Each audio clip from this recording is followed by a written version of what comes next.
भाई जो गुरु वचन पे डट गे, कट गे फंद 84 के। क्या कह रहे हैं गुरुदेव आगे? हम नहीं कर सकते, इसलिए अपना काम धंधे में लगे रहे, बच्चे पैदा करो काल के लिए, पालो पोसो मर जाओ। तो इन साधनाओं को गरीबदास जी ने कैसे खंडन किया है कि गलत साधना करते हैं। और देखो थोड़ी सी वाणी सुनाता हूं आपको, संत गरीबदास जी द्वारा अजब गजब ज्ञान दिया हुआ है। काम देनो एक दूजे तैया, सुरती गुजरी दोहत है बिन भैया, है गुजरी मत की मतवारी, 8 भगत उतरे नी खुमारी, दूजे अमृत आनंद कंदा, पीवत होत अति आनंद, अमी महारस दूजे देनम, काम देनो दुहे दिन रैनम, या रस की मोह छाक परी है, शब्द सलोने आग बली है। यानी हमारे को सच्चा नाम मिला, सार नाम सतनाम, इसने ऐसी डीक बाल दी, ऐसी रोशनी कर दी, ऐसी लगन लगा दी, या रस की मोह छाक परी है। यानी सच्चे नाम के सेवन से जो आनंद आता है उसकी मुझे चाह है, भूख लगी है। और शब्द सलोने आग लगी है, सलोने सार नाम का है गठबंधन, गरीबदास टूटे सब बंधन।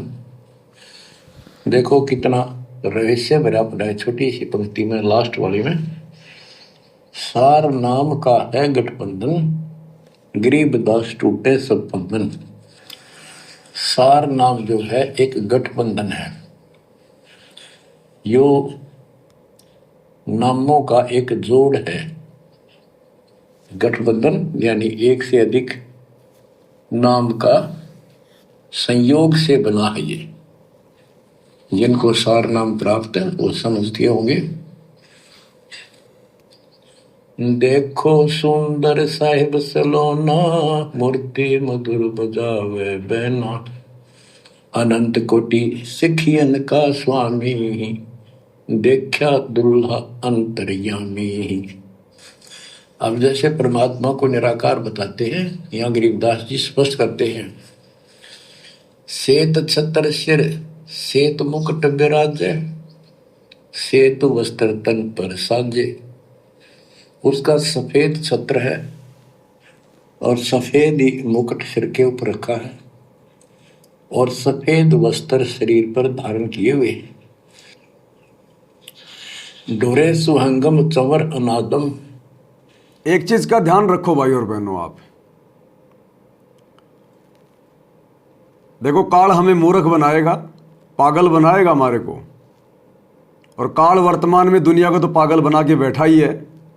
इन फर्जी सतलोक आश्रमों में गुरुदेव भगवान की गैर हाजिरी में ये जो हमारे गुरु भाई बहन हैं, गुरुदेव के परिवार वाले, कोऑर्डिनेटर, आश्रम संचालक, ये भी हमारे को मूर्ख बना रहे हैं।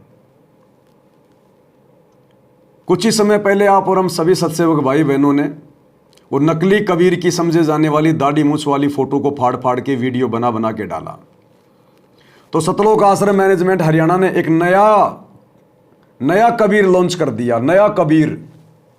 अब इन आश्रमों में वो कबीर आपको देखने को नहीं मिलेगा जिस फोटो को हमने फाड़ा था।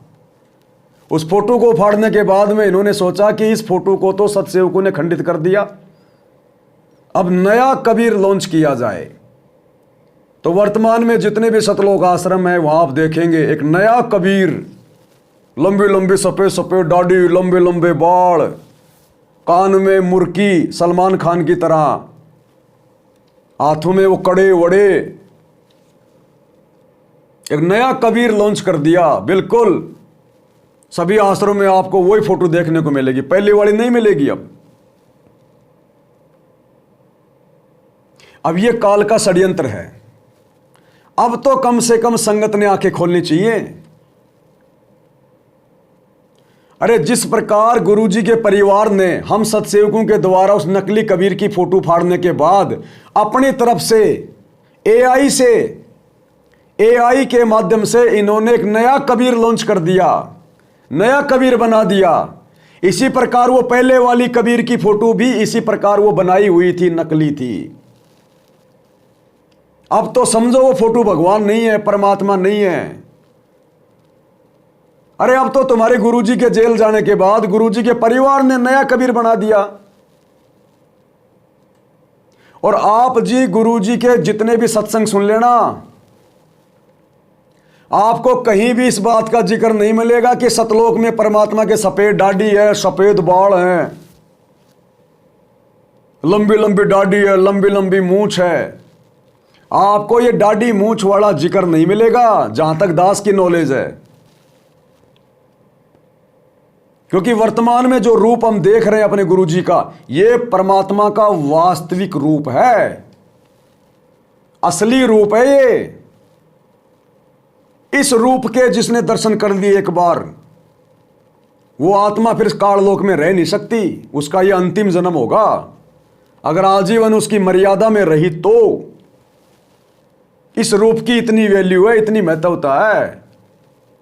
यह सतलोकी रूप है परमात्मा का। वैसे तो भगवान का कोई रूप नहीं है, वो तो शब्द स्वरूप ही है, वो जो मर्जी रूप बना ले।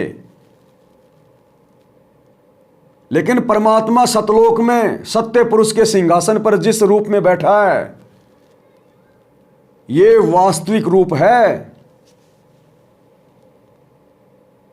कोई दाढ़ी मूछ नहीं है वहां पर।